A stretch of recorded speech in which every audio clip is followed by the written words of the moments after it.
emitido por el Tribunal Constitucional, bueno, y no debemos olvidar lo que dice el artículo 203 de la Constitución. Hubo una persona que nos ayudó a leer el 180. Compañero, ¿nos puedes ayudar a leer el 203 de la Constitución, por favor? Para que esté muy claro la relevancia de las sentencias constitucionales. Artículo 203 de la Constitución.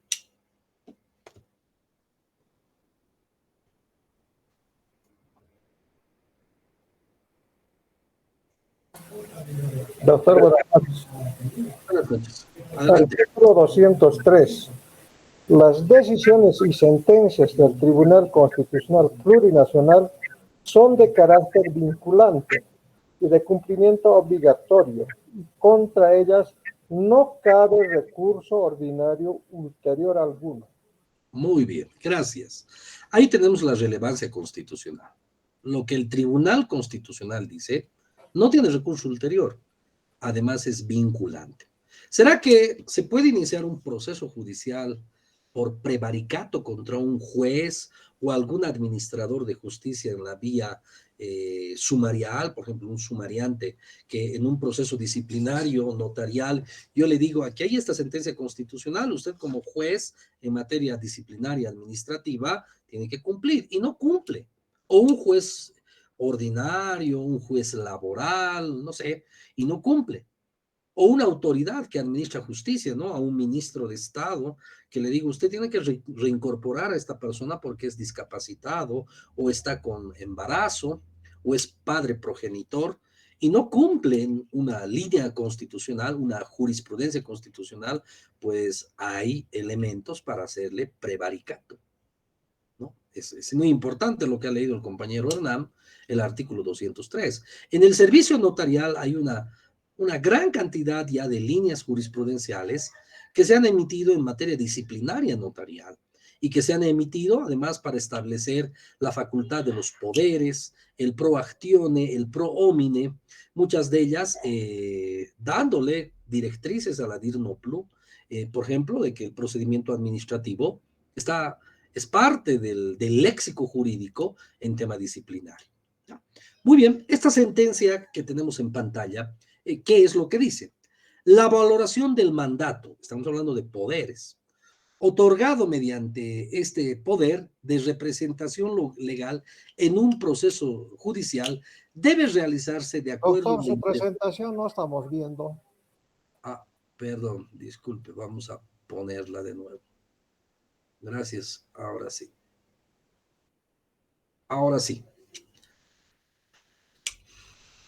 Ahora sí, aquí está la sentencia constitucional, ¿no? Establece que debe haber la interpretación más favorable al ejercicio del derecho o acción procesal. Puede ser que el poder no te dé una facultad y esa facultad no sea indispensable, pero por el proactione, ojo, que esto aplica para procesos judiciales.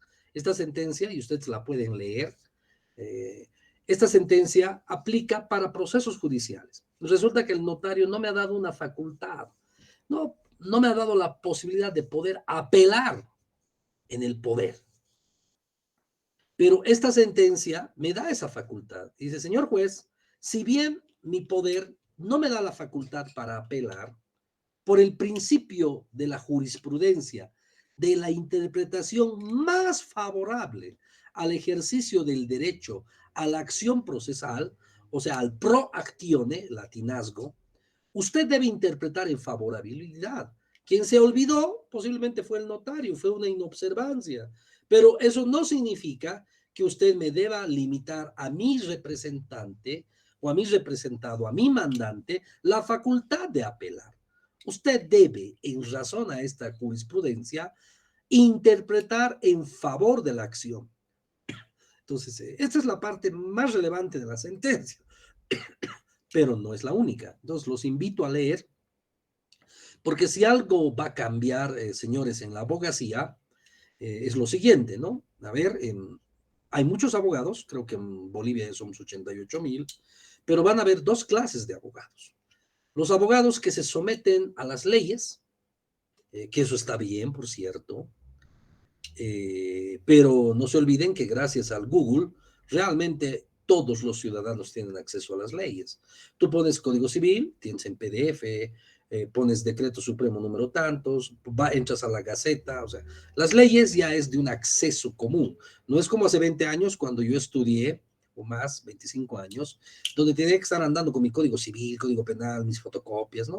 Hoy, en este aparatito, puedes tener todas las normas y si las descargas y te organizas bien, peor aún. La diferencia entre los abogados van a ser aquellos que manejan jurisprudencia. Hay un abogado que conoce las leyes, pero hay otro que maneja la jurisprudencia. Entonces, si un juez me rechaza una apelación, pero yo tengo la capacidad de manejar la jurisprudencia, pues yo puedo revocar esa decisión. Y si el juez no me hace caso, pues puedo acusarlo de prevaricato en aplicación al 203. Ya, bueno, continuamos. Acá tenemos otra sentencia de importancia, ¿no? Es la del 2003, aunque era Tribunal Constitucional, no era Tribunal Constitucional Plurinacional, pero establece la siguiente valoración. Como el derecho que tiene toda persona a acudir ante un juez o tribunal competente e imparcial para hacer valer sus derechos o pretensiones sin dilaciones indebidas. Ya, sigamos. Sin dilaciones indebidas, el cual a su vez está relacionado con el debido proceso y el derecho a la defensa.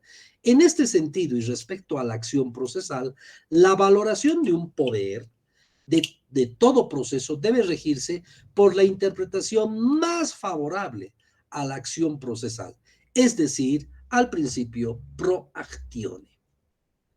Al respecto, la sentencia constitucional citada señala que tiende a garantizar a toda persona el acceso a los recursos y medios impugnativos, desechando todo rigorismo o formalismo excesivo que impida obtener un pronunciamiento judicial sobre las pretensiones o agravios invocados.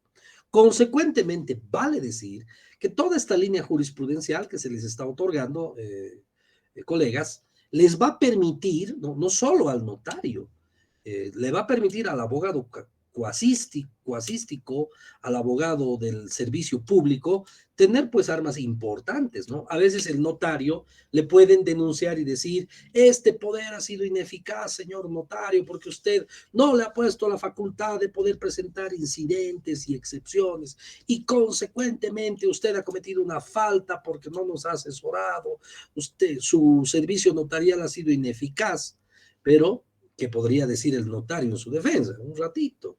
Aquí hay este tipo de sentencias constitucionales. ¿Por qué el abogado que lo patrocina a usted no ha emitido esta valoración? Y señor juez, usted, que es autoridad, tiene toda la obligación de conocer la línea jurisprudencial en cuanto a los poderes. Cuando más aún cuando el Tribunal Constitucional te ha dicho, déjese de rigorismos, formalismos excesivos y usted actúe en proactione. Bueno, con esa defensa podríamos ayudar a un notario a salir del paso tal vez de un descuido o una denuncia muy temeraria. Garantía jurisdiccional y el derecho humano. Muy bien.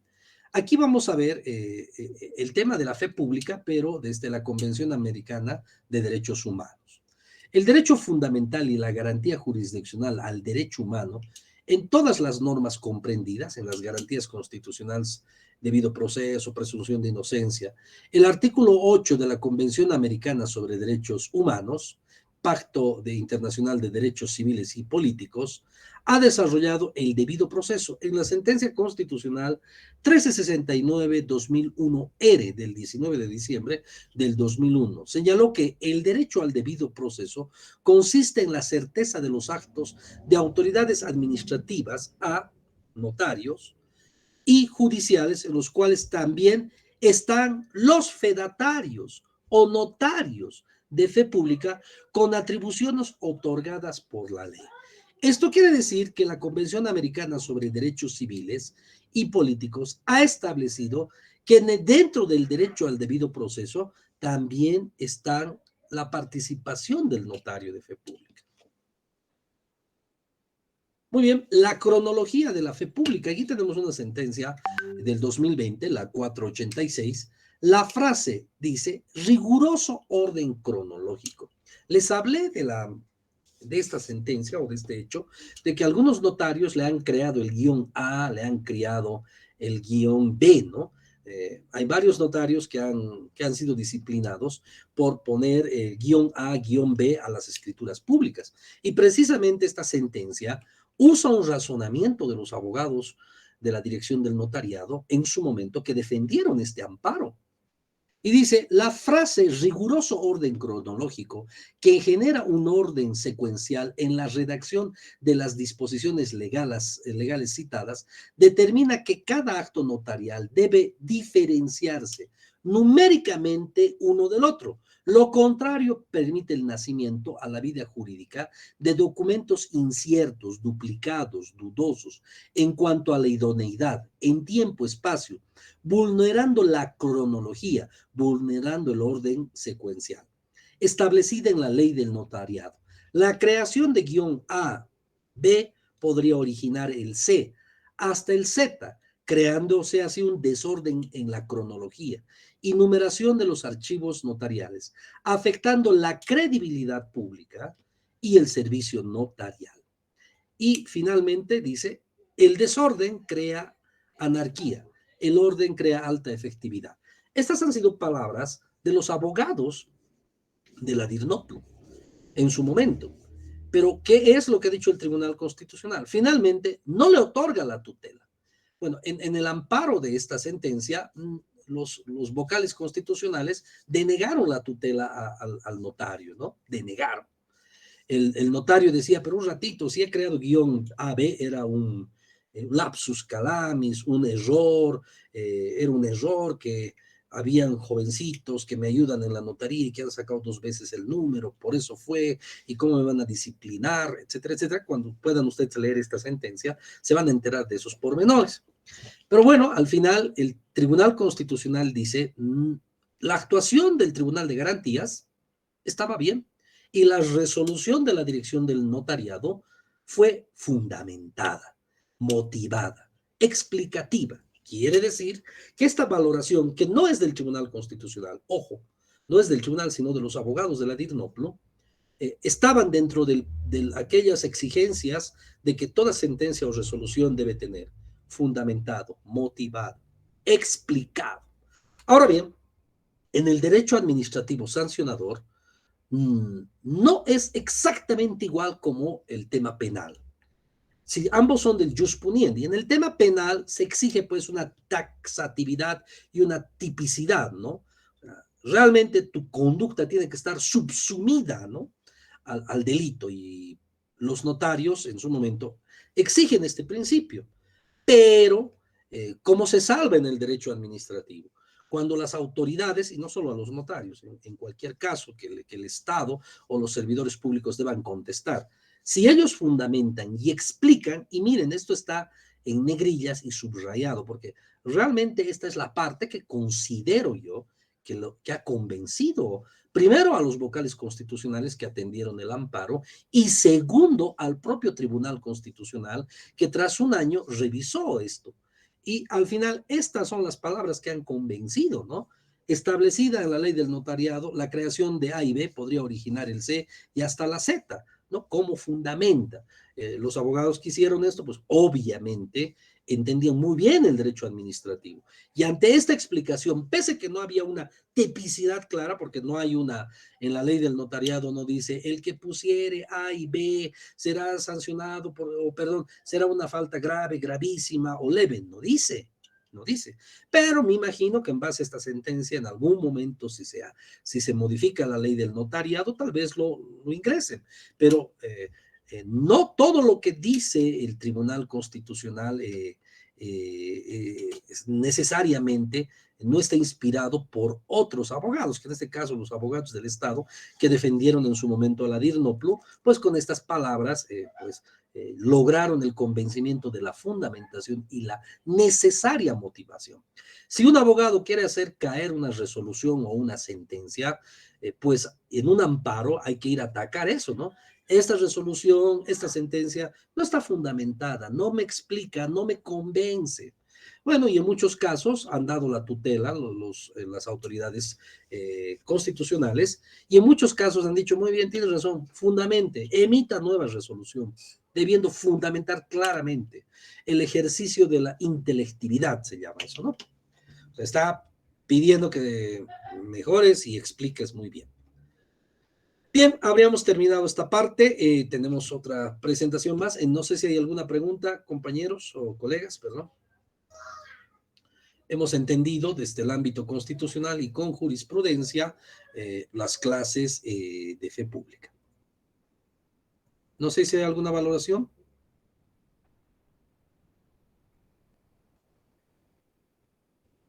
Bien, vamos a ir, permítanme, mientras comparto.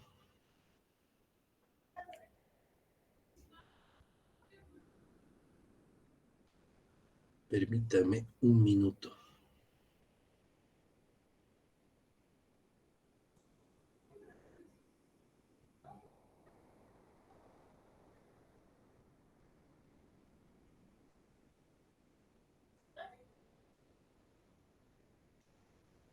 ¿Pueden ver la presentación, compañeros? ¿O no se está mostrando? No, doctor, no se ve. Ya, muy bien. A ver, está ingresando recién. El derecho notarial boliviano es un medio garantista de la seguridad jurídica en la vía voluntaria. Ahora bien, vamos a hablar estos minutos que nos quedan, esta media hora, un poco más, no me hago problema de quedarme unos minutos más. No veo novelas, así que no me hago problema. Vamos a ver esta vía voluntaria notarial, pero con una relevancia constitucional. ¿Siguen sin poder ver, compañeros, o ya están viendo? No, doctor. A ver, de nuevo, intento. ¿Ahora? Ahora sí se ve. Ya, muy bien, empecemos. El derecho notarial, y vamos a seguir explicando y fundamentando, consiste en autentificar o legalizar actos, hechos, negocios jurídicos, contratos, a través del abstracto jurídico denominado fe pública, misma que ya sabemos que pertenece al Estado y es delegada a los notarios. Entre ellos, ya sabemos que hay 3 clases de notarios en Bolivia y uno de ellos no es servidor público. ¿Ya? Pero bueno, hablemos del notario de gobierno y su relevancia en el ejercicio del Estado. Nuestra primera clase del día lunes les he mostrado el artículo 88 del Decreto Supremo 0181, ¿no? Donde establece cuándo ingresa en un contrato del Estado el notario de gobierno y cuándo ingresa el notario de fe pública. Los notarios de gobierno son servidores públicos, dependen administrativamente de los gobiernos autónomos y deben ser institucionalizados a través de un concurso de méritos, pero por la Asamblea Legislativa Departamental. Los notarios de gobierno deberán cumplir los mismos requisitos previstos por el artículo 12 de la Ley del Notariado. Si nos vamos a la Ley del Notariado y nos vamos al artículo 12, vamos a encontrar que para ser notario de gobierno, podrá ser notario de gobierno, tener título profesional de abogado y haber ejercido con honestidad ética al menos 6 años. Para los notarios de fe pública cuyo ámbito territorial de su nombramiento se encuentra en municipios identificados por la dirección del notariado, con menores indicadores socioeconómicos, quiere decir notarías de provincia con no muy buenos ingresos, solamente necesitan ser abogados de 2 años. ¿Y a partir de qué momento se computan los 6 o los 2 años? ¿Del título en provisión nacional? No. Del registro público de abogados, RPA. A partir de ese momento, cuando uno ya está registrado como abogado del Estado, es que recién se computan los 6 años y los 2 años. No haber sido sancionado con faltas graves o gravísimas en el ejercicio del servicio público. Y bueno, esto puede ser como funcionario público o como notario, ¿no? Tal vez has sido notario y te han dado una falta gravísima o grave, ya no puedes presentarte a otro examen. Yo alguna vez hablé con un notario que tuvo una falta disciplinaria y en su evaluación le fue mal porque pesa mucho el haber tenido falta grave. Y bueno, él dijo, me voy a volver a presentar al examen, a un nuevo concurso. Voy a dejar de ser notario un año tal vez, pero en el próximo examen voy a entrar. Pues este inciso es muy claro. No haber sido sancionado con faltas graves o gravísimas en el ejercicio del servicio público, la abogacía o el servicio notarial. Entonces, no puede participar. Tener título de certificación de formación complementaria, o sea, un curso, un diplomado, bueno, aunque no es muy claro, pero seguramente habla de un curso de posgrado, como ser una maestría o un doctorado en derecho notarial. Haber participado de la convocatoria pública y aprobado el examen de competencia. De la misma forma, un notario de gobierno tiene que tener estas condiciones, ¿sí? Muy bien, en aplicación al artículo 38, los notarios de gobierno serán designados previa convocatoria pública y concurso de méritos por la gobernadora o el gobernador del gobierno autónomo departamental, y su número dependerá de la necesidad y capacidad económica de las gobernaciones. Hasta el momento tenemos 9 notarios de gobierno en Bolivia, pero como dice la norma, deberían ser por concurso de méritos, pero no lo son. Todos los notarios de gobierno son designados por los gobernadores, consecuentemente son provisorios. Artículo 71 de la 2027. Todos aquellos servidores públicos que han entrado a la función pública por invitación o en forma irregular son provisorios, que no gozan de estabilidad laboral y de derechos. ¿Ya? De derechos a la estabilidad laboral, exceptuando el embarazo. Bueno, pero depende de la confianza política. Un ministro de Estado no podría quedarse, por ejemplo, y decir, lo que pasa es que mi esposa está embarazada y aunque han cambiado de presidente, yo me debo quedar porque mi esposa está embarazada. No aplica para autoridades de decisión política. ¿Y dónde está escrito eso, no? Hay líneas y amparos, sentencias constitucionales que han aclarado ese aspecto. Muy bien, continuemos. Bien, aquí también te dice que los notarios de gobierno depende de la necesidad, ¿no? Por ejemplo, en la ciudad de La Paz a veces hay un colapso de la notaría de gobierno porque hay muchos contratos estatales, muchos contratos o protocolizaciones de los municipios, etcétera. Entonces, cuando uno hace un trámite en la notaría de gobierno, lo que sería ante un notario de fe pública que debería estar 2 o 3 días o tal vez una semana, en la notaría de gobierno más o menos tarda como unos 40 días, ¿no? Porque incluso cuando dejas los documentos tardas 10 días para ver si te han observado o no, si hay algún error, etcétera, ¿no? Previo a su procesión estarán obligados a otorgar en favor de la gobernación una fianza real, similar a lo que el notario paga, ¿no? Los 50 salarios mínimos, la cual será establecida por la asamblea, o sea, la asamblea decide, de acuerdo a los parámetros económicos contractuales de cada gobernación. Los notarios de gobierno no forman parte de la carrera prevista en la presente ley. Ellos son servidores públicos y deberían entrar por concurso de méritos, pero bueno, eso no ha sucedido. De acuerdo a sentencias constitucionales, las autoridades interinas, de acuerdo al Estatuto del Funcionario Público, perdón, las autoridades interinas no deberían tener potestad más allá de los 90 días, ¿no? Pero a eso el Tribunal Constitucional, que ha establecido que por seguridad del Estado, las autoridades interinas, aunque sean más de los 3 meses, sus actos están investidos de seguridad jurídica. Pero bueno, esa es otra discusión.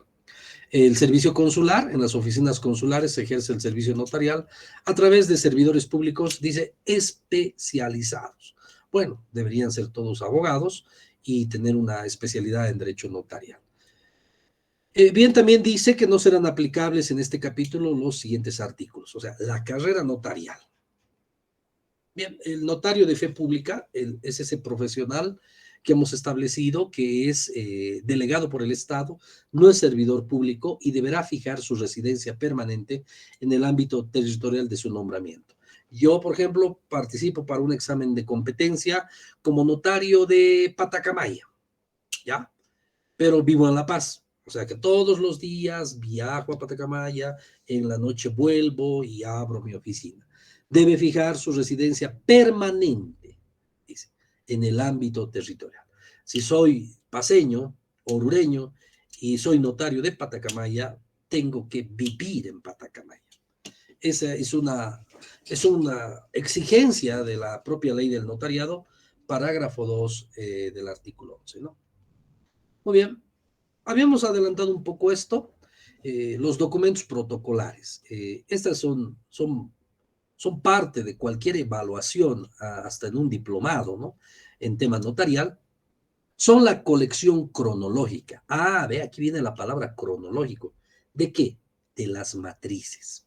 La colección cronológica de las matrices debidamente foliadas y autorizadas por el notario, que reúnen las condiciones necesarias para revestir la calidad de instrumento notarial.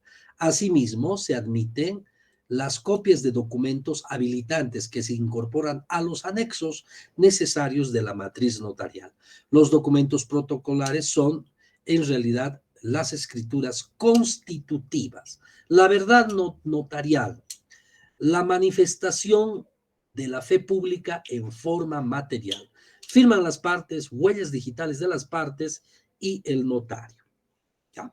Las matrices de las escrituras públicas y algunos tipos de actas notariales son los documentos notariales protocolares. Este archivo es el protocolo. Ustedes pueden ver en los dibujitos que puse en la presentación, bueno, en realidad son fotos de los archivos empastados de los notarios. El día que el notario fallezca, tenga proceso disciplinario, renuncie, estos libros tienen un plazo de 90 días el notario cesante para entregar debidamente empastados. Pero cada año, escuchen esto, el notario tiene que reportar cuántos protocolos ha hecho, cuántas escrituras públicas, cuántos poderes, venta de bienes muebles, inmuebles y otros, y manda con su firma en un documento un informe al director departamental. Esa es una forma incluso de ver si no se ha fraguado el servicio notarial, ¿no? Bueno, aquí este poder, si 345, van a la DIRNOPLU y en la DIRNOPLU, no, pero si este notario solamente ha hecho 200 poderes, ¿cómo podría tener 345 si nos has reportado que solo ha hecho 245 poderes, ¿no? Entonces es una forma de sorprender alguna viveza criolla que podría haber. Artículo 44 de la ley sustantiva. Los documentos protocolares son las escrituras originales, matrices de los negocios, actos, manifestación de la voluntad, compilados y archivados en el protocolo, ¿no? Esta es la diferencia más sustancial que debemos tener en el derecho notarial. No es lo mismo la matriz, no es lo mismo el protocolo. La escritura pública es el documento que finalmente se le entrega al usuario, al ciudadano. Y las matrices protocolares son, juntamente con el protocolo, son bienes del Estado. Muy bien, la escritura pública, aquí tenemos una foto, ¿no? Como ustedes pueden ver, no sé en qué lado, aquí donde está la huella digital, esa es una matriz, porque ahí está la firma de la persona, del poderdante, y la firma y el sello del notario. Tiene la firma, el sello del notario, tiene al otro costado y bajo la huella el sello del notario. Esa es una matriz y la rúbrica. ¿Ya? Encima, donde está el artículo 52, ustedes pueden ver una escritura pública, porque ahí solamente firma el notario. Esta es una copia de la matriz. O sea, la matriz se copia y sale la escritura pública. ¿Qué tal si la escritura pública se pierde, se arruina, se quema? Entonces yo puedo pedirle un segundo traslado. Es la transcripción nueva. A veces los ciudadanos cometen el error y tienen su escritura pública, un poder, digamos, y no piden copias legalizadas. Y se van y presentan, ¿no? Aquí está, listo. Ese documento ya se ha perdido. Está en otra instancia del Estado y ya se ha perdido. Entonces, ¿qué tengo que hacer? Volver a la notaría y decirle, me puede dar fotocopias, pero usted tiene la escritura, yo no tengo la escritura, tengo la matriz. Entonces el notario te va a cobrar el segundo traslado, que es mucho más caro. En cambio, la si tú en el momento de tener el poder o la escritura pública, además le dices, por favor, quisiera 3 fotocopias legalizadas, te va a cobrar, creo que es 30 bolivianos, y cuando son escrituras públicas antiguas, 40. Entonces, tú te vas a ir a hacer tus trámites y vas a presentar fotocopias legalizadas que tienen el mismo valor legal. Y si necesitas más fotocopias, irás con tu poder o el documento que corresponda, sacarás fotocopias o el notario te la sacará, él verá que es original, entonces solo te cobrará 30 bolivianos. ¿Ya? Muy bien. Artículo 52. La escritura pública es el documento matriz notarial incorporado al protocolo referente a actos y contratos establecidos en la ley, en la cual refleja la creación, modificación, extinción de derechos u obligaciones existentes. Participa la fe pública. Muy bien, el poder notarial. Hay 3 tipos de poderes, ¿no? El especial, el poder irrevocable, ¿no? Y en este momento vamos a definir cada uno de ellos, ¿no? El poder notarial está constituido por un acto unilateral en ejercicio de la autonomía de la voluntad, donde una persona denominada poder conferente comisiona a otra llamada apoderado la realización de determinados actos jurídicos para la vigencia o ejercicio o protección de derechos que se traducen en facultades expresas con el fin de representarlo en ausencia del primero. Lo que ustedes están viendo es una escritura pública, no es una matriz. El poder notarial, el mandato. ¿Ya? Tipos de poderes, ahí tenemos el poder general, todos aquellos poderes otorgados para actos de administración y representación legal, ¿no? No sé, la asociación de accionistas de la empresa X da un poder general de representación a su gerente ejecutivo. Un poder especial, cuando se otorga para realizar un acto específico. Yo le otorgo un poder a mi abogado para que me represente en este proceso laboral. ¿Ya? Un poder colectivo, que son varias voluntades. Sustitución de poder, ¿no? Hay una cláusula que falta en el poder, revocamos y otorgamos nuevo poder con esas facultades y una más. Y revocatoria de poder es cuando se deja sin efecto, pero hay que cumplir un elemento importante en la revocatoria de poder. Que exista la verdad material de la notificación de que ha dejado de ser apoderado tal persona. O sea, no se puede revocar sin que exista la notificación y la verdad material para que a esa persona se le diga, usted ha dejado de ser mi apoderado. Y finalmente, el poder irrevocable, ¿no? Muy bien, aquí tenemos algunas sentencias constitucionales. Ya habíamos visto otra, pero esta es importante también, la 139, quebrado 2012, del 4 de mayo, donde dice algo muy interesante que pueden ver ustedes. La justicia material, a cuyo efecto su labor hermenéutica de ponderación generará la flexibilidad a ritualismos extremos para que en casos graves se repare un derecho. Y va en concordancia a otra sentencia que les mostré en la anterior diapositiva. Y esta otra, la 1044, que también habla del pro actione, relevancia constitucional. Entonces, en atención a la interpretación más favorable al ejercicio del derecho a la acción procesal, un poder debe interpretarse de manera amplia cuando exista la duda sobre si faculta o no. Entonces, la sentencia dice, debe ser favorable, debe aplicarse la favorabilidad. Incluso yo iría un poco más allá, un principio de flexibilidad, de ser suficiente en un poder general. A veces sucede que los abogados en las audiencias exigen, ese es un poder general, no es un poder específico. En ese poder debería decir juzgado tercero, por poco más la dirección, el piso, ¿no? Algunos abogados, bueno, vamos a decir así, que quieren entorpecer el proceso, exigen eso. A ese tipo de abogados se les sale con esta jurisprudencia. Señor juez, dejemos de rigorismos innecesarios y ritualismos.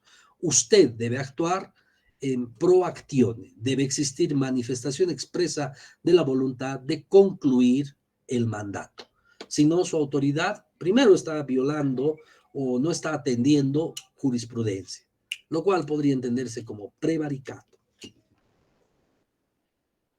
Muy bien, la vía voluntaria notarial es una vía desconcentradora del órgano judicial es el trámite ante el notario de fe pública que se crea, modifica y extingue relaciones conforme regulaciones del presente título en la ley, ¿no? Esta es la vía voluntaria. Y como dice, tiene que haber la voluntad de las partes. Basta que haya un proceso judicial, el notario deja de tener competencia. El Decreto Supremo 2189 establece, por ejemplo, en su artículo 73, el testamento es un acto personalísimo conforme al Código Civil. El notario deberá verificar y asentar en el testimonio y la escritura pública del testamento la capacidad de testar del interesado. Rechazar cuando advierta incapacidad, ¿no? Les daba el ejemplo de la persona de 90 años, ¿no? El notario tiene la obligación de decir, no, dentro de mi convicción, esta persona no tiene las facultades plenas, es una persona senil, no, difícil. Cuando se presente el testamento cerrado, asentará en el acta conforme a las disposiciones que rigen en materia. Eso significa el Código Civil. En la ley del notariado, colegas, está íntimamente relacionada con el Código Civil y con el Código de Comercio, especialmente con el Código Civil. En caso de testamento abierto, se aplicará lo que corresponda en las normas de escrituras públicas establecidas en el presente Decreto Supremo.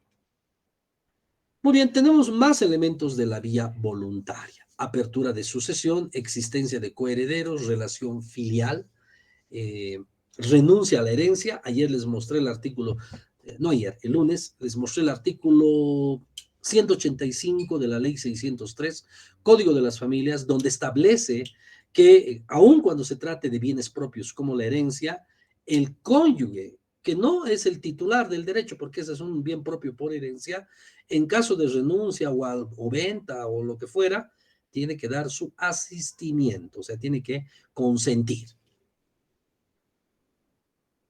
El divorcio notarial, que es muy sencillo, pero aquí deben existir ciertas condiciones. A, exista consentimiento y mutuo acuerdo, estén de acuerdo los cónyuges. No existan hijos producto de ambos cónyuges, menores de 25 años. No existan bienes comunes gananciales sujetos a registro.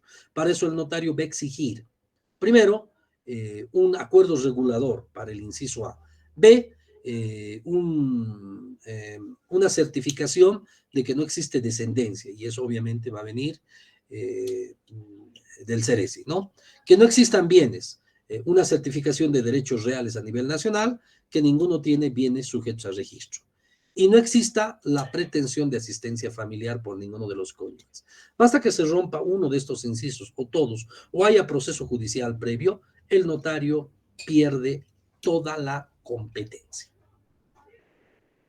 Muy bien, contenido de la petición, bueno, esta diapositiva no hay problema, el mutuo, primero, los nombres y apellidos y números de cédula de identidad, un acuerdo regulatorio que se la presenta al notario, en mutuo acuerdo de divorciarse, manifestación de la voluntad, declaración y constancia de inexistencia de hijos entre los cónyuges, o sea, hijos de la misma pareja, ¿ya? Declaración de inexistencia de bienes, renuncia a la asistencia familiar, y declaración de no tener proceso judicial objeto de trámite o constancia del desistimiento. Bueno, nos estábamos divorciando por la vía judicial, pero hemos preferido ponernos de acuerdo y hemos retirado la demanda, aquí está la constancia, ¿no?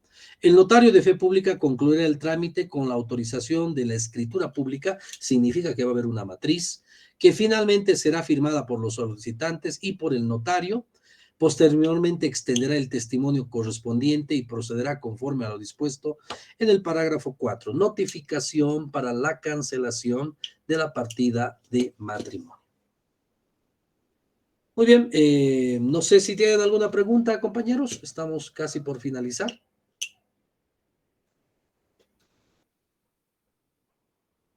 ¿Hay alguna valoración?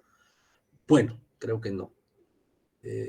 Tenemos todavía 2 clases más donde vamos a hablar del derecho administrativo sancionador, vamos a hablar de los procesos disciplinarios, cómo se inician, cómo se sustancian y finalmente cómo se resuelven, ¿no?